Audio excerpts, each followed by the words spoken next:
This game does something to my mental psyche that cannot be allowed to happen.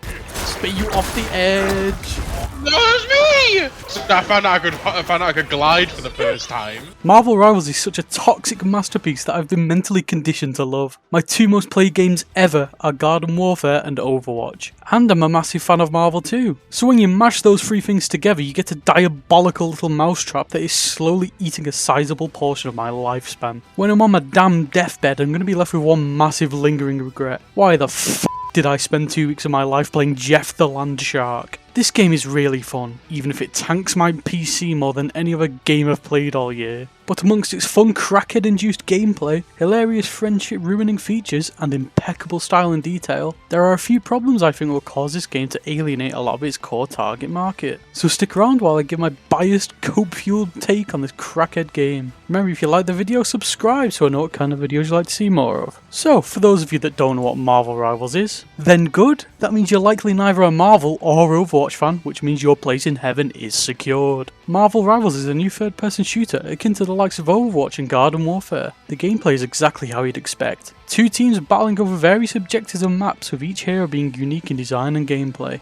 That sounds fun, new, original and refreshing, right? Well yeah, it is actually really fun and refreshing. Every hero feels different and offers different various playstyles, some of which may feel suspiciously familiar to you. They wear their inspiration on their shoulders. The game seems to have adopted the philosophy of if everyone is overpowered, then no one is. Which does in fact make each character feel delightfully bullshit and impactful, making for a very entertaining and engaging game flow. For every 5-second ace you may get on Punisher, there will be an Adam Warlock waiting to mercy res the whole team next fight. Everyone feels impactful. But that's where I think this game is showing one of its glaring problems. That it's so fun, it's flawed. Whenever it's not your time to shine, it's your time to eat shit and die. I swear you need to be on some kind of medication to be good at this game, because some of the abilities you have to deal with are a straight up nightmare. Like, who the hell on their design team coded Spider-Man? I get an aneurysm every time he's on screen. All the characters are extremely fun to play as, but not a single one of them is fun to play against. Except Hulk. If you're playing Hulk, you're just gifting the enemy team the game. A lot of these types of games end up alienating a lot of casual audiences, because when everyone feels super powerful, it's hard to balance efficiently. When you nerf one hero, another one will just take their place in the meta. When you buff another hero, you make them more unfun to play against, and end up shifting that focus from stronger heroes to a different one, in a constant loop of buffing.